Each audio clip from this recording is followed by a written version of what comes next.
So, Paris, beyond the pomp and the ceremony, what do you think was the significance of today's King's speech? Well, there was so much focus on the fact that it was the King's first King's speech. It was also Rishi Sunak's first King's speech, and I think the political significance is it could be his last, because we're expecting a general election potentially a year from now or by then, certainly. So what you had was the Prime Minister sketching out what he wanted the battleground issues to be. He talked a lot about law and order as far as it affects down south, and also immigration, issues where he thinks that he can inflict some pain on Labour. But as far as Scotland's concerned, the main issue, of course, was energy. And this question of new oil and gas licences and the fact that Labour opposed them, but also Humza Yousaf has leaned into his net zero credentials. Let's hear what the Prime Minister had to say.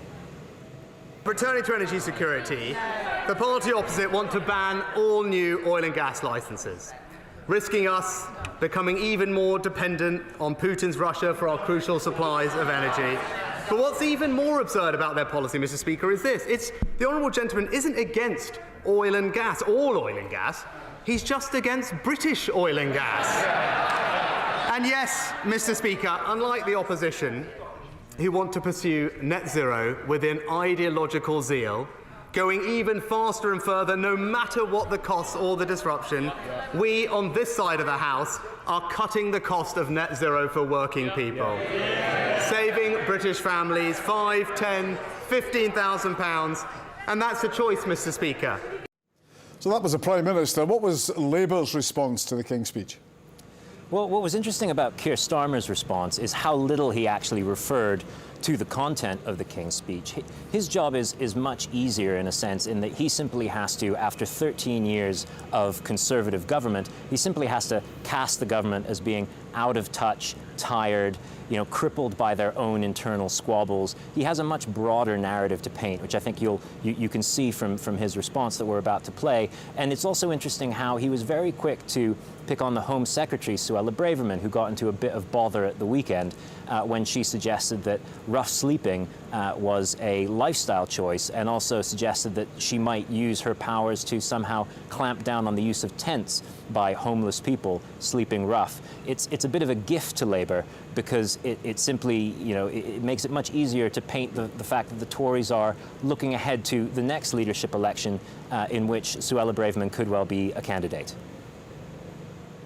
The biggest question is how they think this is anywhere near good enough. After all the chaos they've unleashed, after levelling up, no rules are broken, we're all in it together, and all the other broken promises of the last 13 years, this is the plan they put to the working people of this country and say, trust us, we've changed. It's laughable. They can't see Britain. That's the only possible conclusion. The walls of this place are too high. But let me assure the House, Britain sees them, and Britain sees today that they offer no change on public services, no change on the cost of living crisis, and no change to the economic model that has failed to give working people the security and opportunity that they deserve. Because, Mr. Speaker, that is the change that Britain needs. And today was a missed opportunity. We needed a King's speech that would draw a line under 13 years of Tory decline, a King's speech for national renewal and a serious plan for growth. But instead, we have a party so devoid of leadership, it is happy to follow a Home Secretary who describes homelessness as a lifestyle choice. And Paris, what about the SNP? They're looking into the general election, whenever it may be next year, after a very difficult political year themselves. Indeed, and what was interesting about Stephen Flynn's response for the SNP is how much he embraced the U-turn by Humza Yousaf recently on freezing council tax in Scotland. It's an awkward position, but he embraced it. And what I think we see there is a turn to sort of a retail offer from the SNP. The usual constitutional rhetoric was there, but it was framing the cost of living crisis as something created by the UK government, which we're about to hear from Stephen Flynn. And the truth is that the next general election is going to be a battleground between Labour and the SNP. The Tories are a framing device for the SNP, but their real battle is going to be with Labour. And I think that's going to change the tenor of a lot of exchanges here at Westminster over the next year.